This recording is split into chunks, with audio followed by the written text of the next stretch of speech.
There is a dangerous psychological shift that happens to normal, functioning adults the second they step onto a cruise ship and hear the phrase, all-inclusive. Suddenly, complimentary buffet rolls become high-stakes currency, and free soap dispensers are treated like buried treasure. Here are 12 of the most shamelessly greedy passengers the maritime world has ever seen. 1. Beatrice treated the Deck 5 art gallery not as a cultural experience but as an all-you-can-consume buffet with a wooden gavel. Every luxury cruise line hosts these champagne art auctions, specifically designed to loosen wallets so passengers might accidentally spend $4 grand on a generic painting of a neon dolphin. Tell me honestly, have you ever actually bought one of those? Beatrice certainly hadn't. By day 3 of a 2-week Hawaiian itinerary, the gallery director realized he was dealing with a seasoned professional of extreme maritime greed. Beatrice didn't just show up for the complimentary sparkling wine. She arrived 15 minutes early, secured the front row aisle seat, and established a defensive perimeter using 3 oversized canvas tote bags. While other passengers politely sipped their single allotted flute of cheap Prosecco, Beatrice had somehow bypassed the waiters entirely. She marched directly to the temporary service bar, confidently told the bartender she was a diamond-level VIP art investor, and requested the entire bottle be left at her table for closer inspection. The escalation wasn't just the alcohol, it was the complimentary canapés. When the tray of smoked salmon blinis circulated, Beatrice didn't take one. She produced a stack of specialized wax paper squares from her purse, rapidly separated the salmon from the crackers like a cynical car dealer in Vegas, and filed the fish into an insulated thermal pouch hidden in her bag. The sheer mechanical efficiency of it was terrifying. She attended every single auction, preview, and artist meet and greet on the ship, amassing a small fortune in free raffle prints and hoarding enough smoked seafood to successfully open a coastal deli. But the true masterpiece of her relentless greed unfolded on the final afternoon. Beatrice had actually won the grand prize raffle, a framed, supposedly exclusive lithograph valued at $200. Most people would just take the free art and go pack their suitcases. Not Beatrice. She lugged the heavy wooden frame straight to the guest services desk, slapped it onto the marble counter, and presented the bewildered clerk with a printed invoice. She coldly explained that the painting's color palette clashed violently with her mid-century modern living room, which constituted a severe breach of the promised luxury vacation experience. Therefore, she demanded the cruise line buy back the free raffle prize from her for $200 in non-refundable casino credit. 2. If you spend enough time in a cruise ship casino, you will encounter passengers who guard their favorite slot machines with the intensity of a gargoyle protecting a Gothic cathedral. Leonard, a retired accountant occupying cabin 6114, elevated this behavior to a dark, profitable art. On a mega ship sailing out of Galveston, the casino offered complimentary alcoholic drinks to anyone actively gambling. The key word in corporate policy is actively. Leonard had mathematically calculated the absolute minimum amount of physical and financial effort required to keep that status alive. He parked himself at a high-traffic machine right near the entrance at 9 in the morning and refused to move for the rest of the daylight hours. He wasn't playing the game. He was holding a single shiny quarter over the spin button, staring unblinkingly at the screen, just waiting for the roaming cocktail waitress to enter his peripheral vision. The exact moment she approached, he would execute one single 25-cent spin, look incredibly stressed, and loudly order a premium double gin and tonic to calm his nerves. By day 4, he had built a literal fortress of empty highball glasses around his stool, creating a crystalline wall that prevented other passengers from getting too close to his territory. When the casino manager finally approached and gently pointed out that Leonard had occupied a highly demanded machine for 6 hours while spending a grand total of $3, Leonard didn't flinch. He slowly wiped a droplet of condensation from his 12th free gin, looked the manager dead in the eye, and whispered that he was deeply engaged in a complex predictive algorithm, and interrupting his mathematical flow state would result in a massive lawsuit for lost potential wages. 3. Buying the unlimited digital photo package is usually just a convenient way to avoid paying $20 for a single awkward picture with a guy in a pirate costume. Helen, a solo traveler on a mid-sized vessel, saw it as a scalable offshore business model. For $200, her tier included free downloads of any official ship photo she appeared in. By day 3, the photography team noticed a staggering anomaly in their sorting software. Helen was in absolutely everything. She was aggressively posing with random families on the grand staircase, couples at the steakhouse, and groups of friends by the hot tub. Now, I want you to genuinely ask yourself, how exactly do you convince strangers to let you into their vacation memories? You offer them a massive discount. Helen had figured out that if she stood on the far edge of the frame, the algorithm would automatically route the high-resolution image directly to her cabin account. She set up a clandestine operation by the Martini Bar, offering to airdrop other passengers their official portraits for a $5 cash fee, ruthlessly undercutting the ship's prices. Her underground photography cartel was finally dismantled on formal night when she demanded a complimentary canvas print of her beloved immediate family.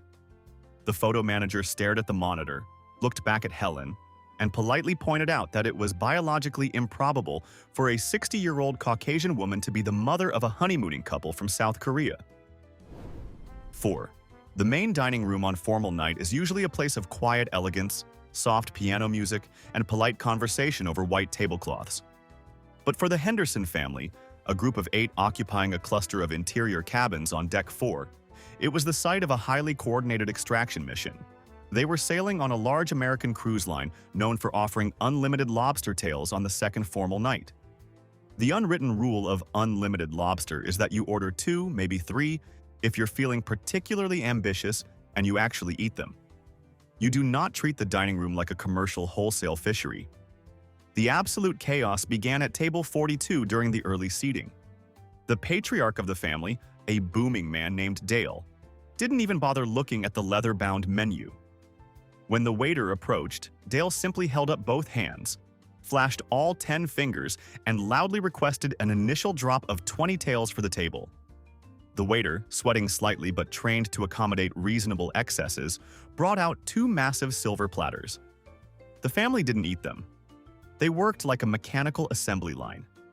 Dale's wife used a pair of heavy-duty metal nutcrackers she had smuggled in her purse to systematically crack the shells, while the teenagers rapidly extracted the meat and dropped it into a large waterproof silicone bag sitting on the floor between Dale's feet.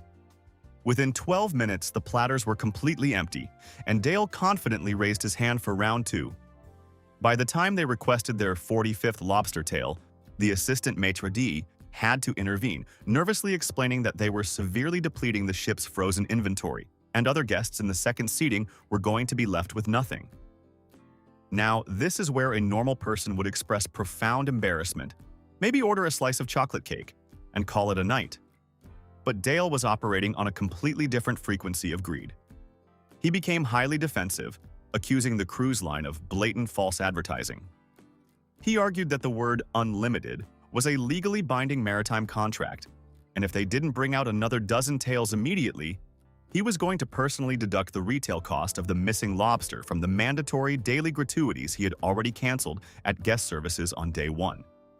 The standoff lasted for 10 agonizing minutes, drawing bewildered stares from across the room until the family finally stormed out in protest. The twist, however, didn't happen in the dining room. It happened at 2 in the morning, when a minor electrical failure triggered a routine maintenance check in Dale's corridor. The night engineer opened the Henderson's cabin door to check a breaker panel and found the room completely transformed. The bathtub was filled to the absolute brim with ice stolen from the buffet, functioning as a makeshift cooler for nearly 10 pounds of extracted crustacean meat. The family hadn't eaten a single bite of seafood at dinner. Dale wasn't just a hungry tourist. He owned a popular seafood food truck back in Texas. He had explicitly booked this specific, cheap interior cabin purely to harvest the unlimited formal night lobster, intending to freeze it, smuggle it off the ship in his luggage, and sell it as premium lobster rolls at a local music festival the following weekend to entirely offset the cost of his family vacation. His master plan only unraveled because the cabin's tiny mini-fridge couldn't handle the massive load, forcing him to use the bathroom fixtures. The sheer logistical audacity of the operation was almost impressive. The punchline arrived the next morning when Dale, entirely unashamed that his black market operation had been discovered, casually strolled up to the guest services desk. He didn't apologize for treating his stateroom like a wholesale fish packing plant. Instead, he leaned on the counter, flashed a warm southern smile, and asked if the ship's galley had an industrial vacuum sealer he could borrow for a few hours, because the ice in his bathtub was melting way too fast, and he really didn't want to compromise his profit margins. 5. Every evening, the ship's crew places stunning, elaborate floral arrangements in the elevator lobbies to create an atmosphere of luxury. Simon, a man in his 50s sailing on a premium European line, decided he absolutely wasn't going to pay $80 for the official romantic anniversary package. Why buy a bouquet when the cruise line leaves thousands of dollars of exotic flora completely unguarded? On day 2, the maitre d' noticed the massive floral centerpiece of the main dining room was mysteriously missing. By day 3, a heavy ceramic vase containing a 3-foot orchid display vanished from the library. Simon wasn't just plucking a single romantic rose. He was executing high-stakes botanical heists. Have you ever tried to smuggle a tropical bird of paradise arrangement down a narrow cruise corridor? It requires severe dedication. When his cabin steward entered the room to leave fresh towels, it looked like a jungle greenhouse had exploded. Simon had lined up 6 massive lobby centerpieces across the small sofa and vanity, claiming every flat surface for his stolen greenery. When security finally confronted him in the hallway as he was actively trying to wrestle a large potted fern out of a decorative brass urn, Simon was highly offended. He didn't apologize. He looked the officer dead in the eye and demanded a massive discount on his final bill, aggressively arguing that the ship's reckless storage of wild foliage inside his private cabin had triggered his wife's seasonal allergies and completely ruined their anniversary. 6. I have a serious question for you. If a luxury cruise line handed you a VIP black card that included complimentary, unlimited wash and fold laundry service, would you simply get your vacation clothes washed? Or would you try to establish a localized dry cleaning cartel? Breijgit, an elegant German woman occupying the ship's most expensive aft suite, chose the latter. On a 14-night transatlantic crossing, the unlimited laundry perk is designed to keep wealthy guests looking sharp for formal nights. By day 5, Breijgit's cabin steward, a deeply confused man named Thomas, was hauling away 4 massive canvas bags of clothing every single morning. The garments made absolutely no demographic sense. Breijgit was a solo traveler in her 60s, yet she was sending out men's heavy denim workwear, children's overalls, heavily stained mechanics jackets, and 14 identical neon Hawaiian shirts. Thomas eventually noticed that almost every garment had a different 3-digit cabin number, hastily written on the tag in waterproof marker. Breijgit had secretly printed hundreds of promotional flyers in the ship's internet cafe and was actively sliding them under the doors of the cheapest interior cabins on deck for during the midnight hours. She was charging regular passengers $5 per bag, a massive discount compared to the ship's official prices, and funneling the entire operation through her suite's VIP perk. She had transformed her spacious ocean view balcony into a highly organized sorting facility. She didn't just toss the clean clothes back to her customers. She was demanding the ship's premium velvet hangers and logo-embossed tissue paper to professionally package the illicit laundry, completely depleting the housekeeping department's luxury supply. When the hotel director finally caught on, mostly because a man in a cheap interior cabin complained to guest services that Breijgit had lost his favorite socks, he immediately shut down the rogue laundering syndicate. Breijgit didn't apologize for treating the ship's industrial washing machines like her personal sweatshop. She slammed her hand on the guest services counter, produced a meticulously maintained handwritten ledger, and demanded the cruise line financially compensate her for the projected lost revenue. She aggressively argued she had a legally binding verbal contract to deliver a freshly washed tuxedo to a guy in cabin 4012 by sunset, and the ship's interference was a blatant violation of international free trade. 7. The unlimited specialty dining package is a wonderful indulgence, allowing a guest to eat at the premium steakhouses every night for one flat fee. Tyler, a man in his 30s traveling with a group of 6 loud friends, was the only one in his party who actually purchased the upgrade. He assumed he could just order 7 entrees and generously slide them across the table. When the waiter politely informed him that the package was strictly for personal, dine-in consumption, and to-go boxes were entirely prohibited, Tyler's brain immediately pivoted to a strategy of sheer, unhinged logistics. The next evening, Tyler booked a solo reservation at a table located right next to the waist-high glass partition that separated the elegant steakhouse from the busy, public main promenade deck. He ordered a 32-ounce bone-in ribeye, medium rare, and a massive side of truffle fries. His 6 friends did not go to the buffet. Instead, they formed a tight, expectant line on the public side of the glass partition, standing shoulder to shoulder like anxious pigeons on a telephone wire. I want you to truly process the level of psychological detachment required to do what Tyler did next in a fine dining establishment. He would casually slice a generous piece of premium beef, lock eyes with one of his friends, and physically reach his arm over the decorative glass barrier to fork the meat directly into their open mouths. He methodically rotated down the line, dispensing garlic mashed potatoes and grilled asparagus to his buddies, while other paying guests, dressed in their formal wear, tried to enjoy their romantic anniversaries in stunned silence. The sheer audacity of a grown man feeding his adult friends like baby birds in a high-end restaurant left the waitstaff temporarily paralyzed. The climax arrived when the maitre d' finally broke from his trance and rushed over just in time to physically intercept a flying jumbo shrimp midair.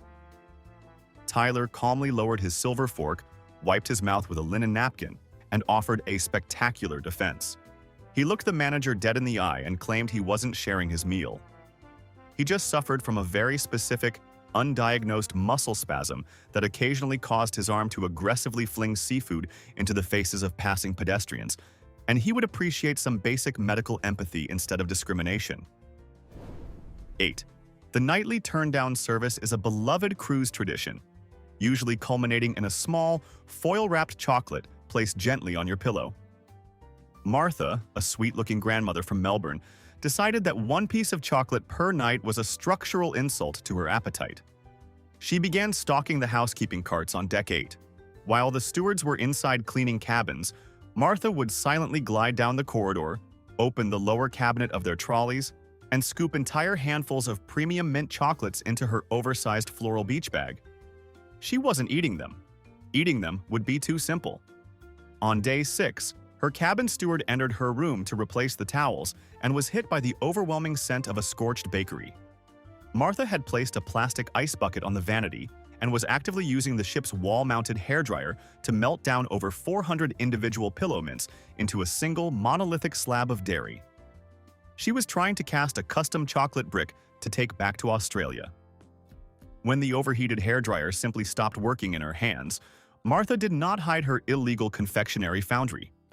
She marched down to the front desk, slammed the broken appliance onto the counter alongside a massive, half-melted lump of foil and chocolate, and filed a formal grievance.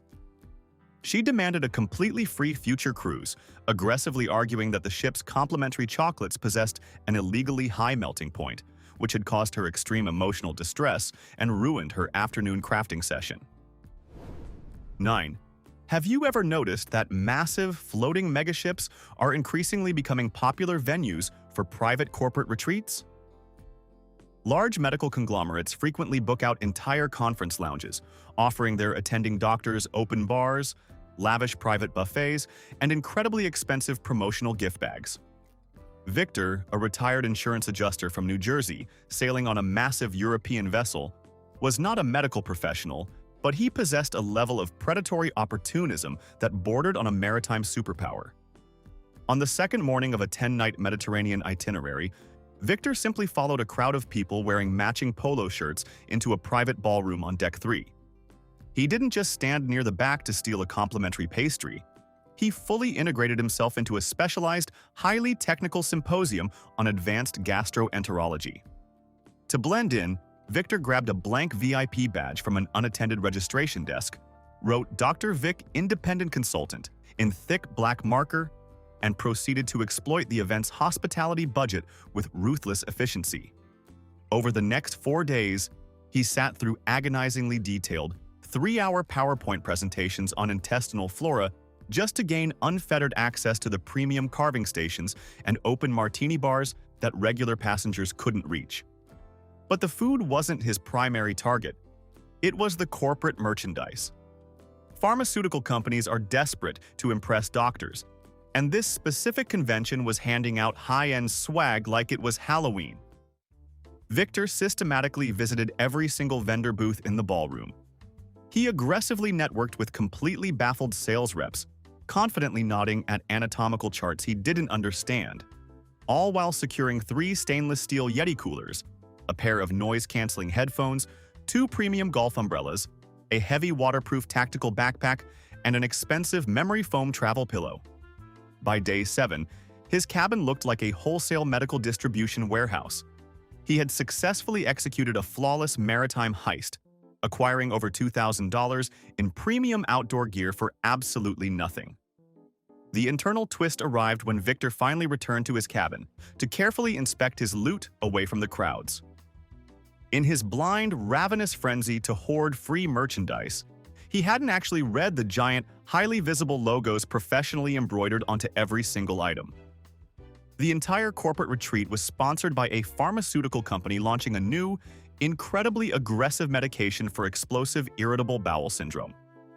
The massive, brightly colored logo featured a very literal, highly graphic diagram of a distressed human colon, accompanied by a deeply embarrassing marketing slogan printed in bold white letters across the back of the jackets that read, "Take control of your urges."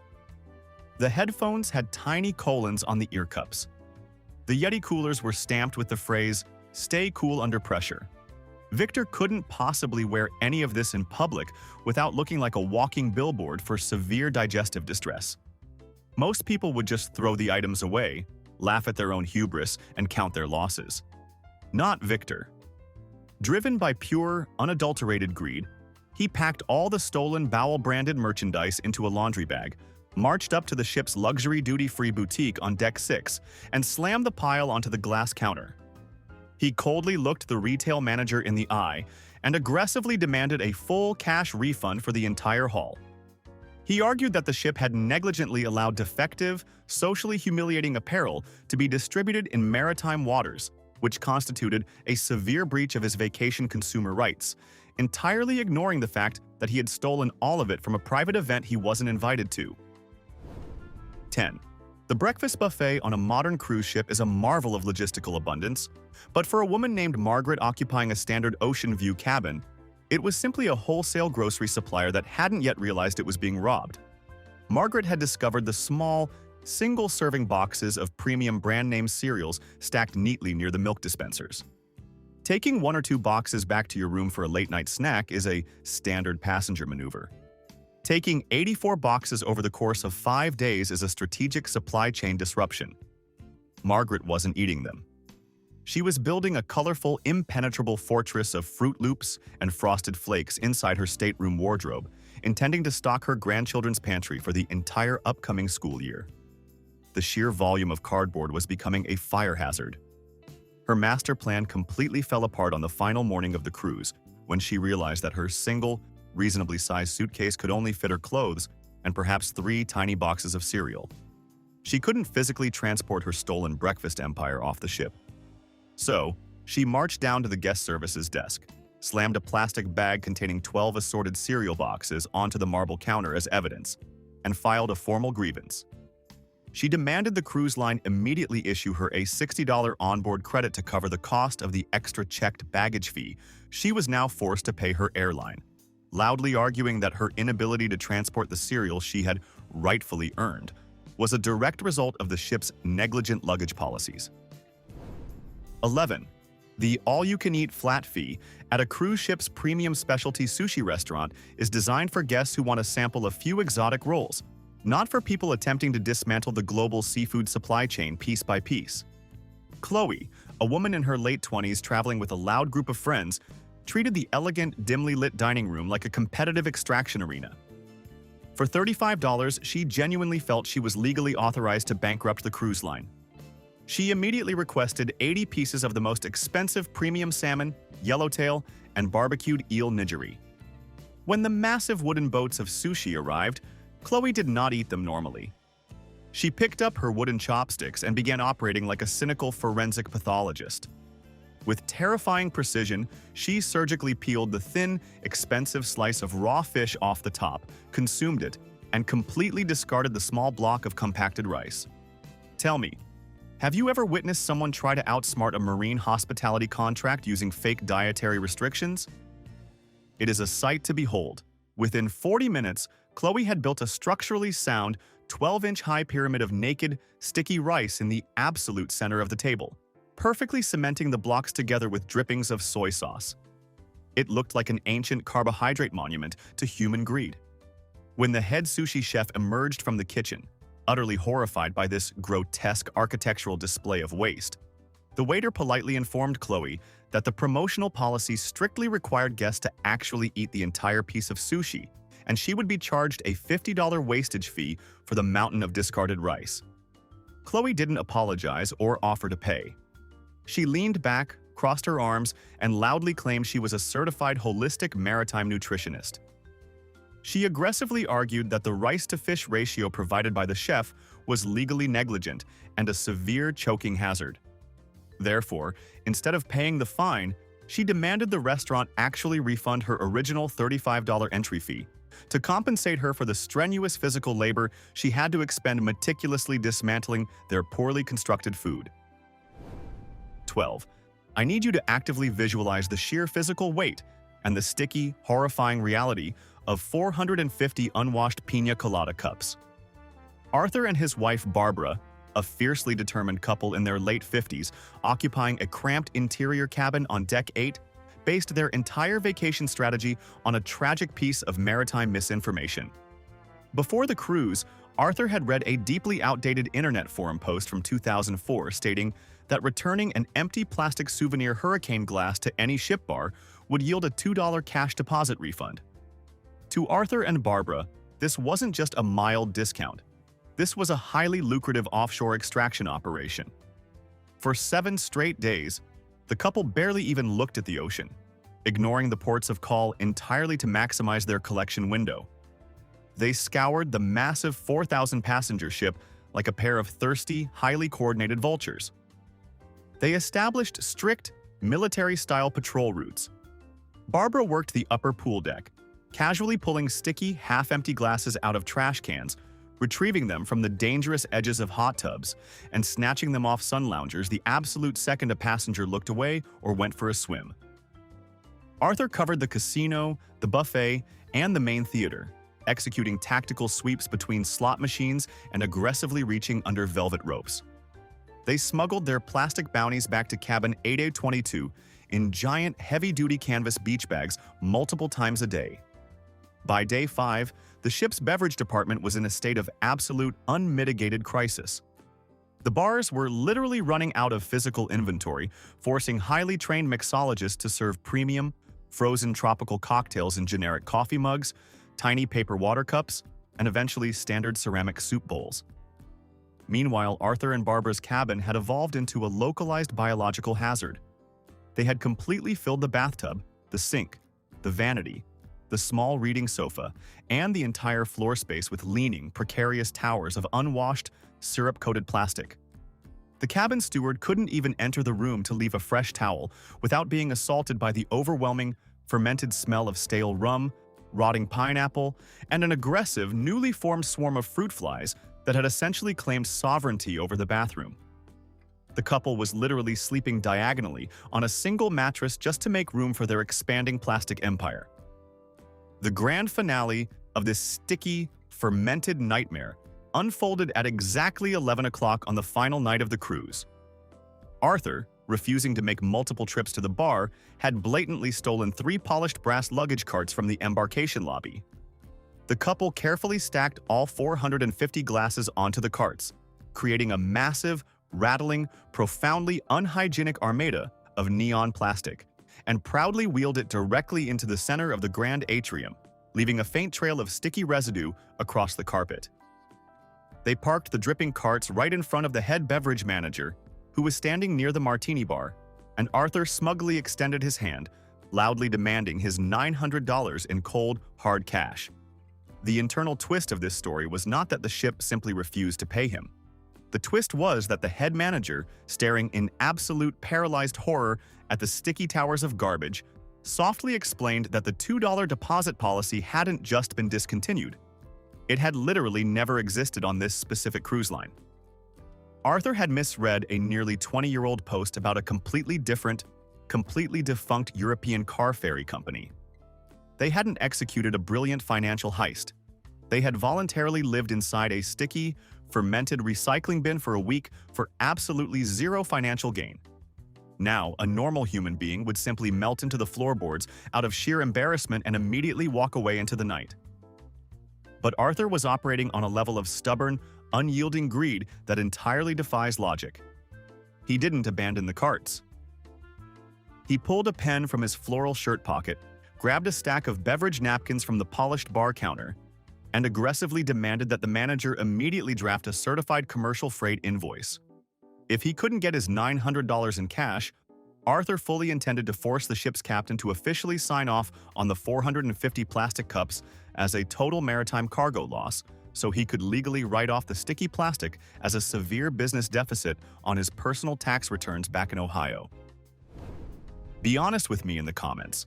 Which of these unhinged hustlers actually had a low-key genius strategy before they ruined it with their own arrogance? I won't judge your morals. If you want more evidence that the ocean brings out the absolute worst in humanity, subscribe and hit the like button. It guarantees you never end up stuck at a dinner table with these people.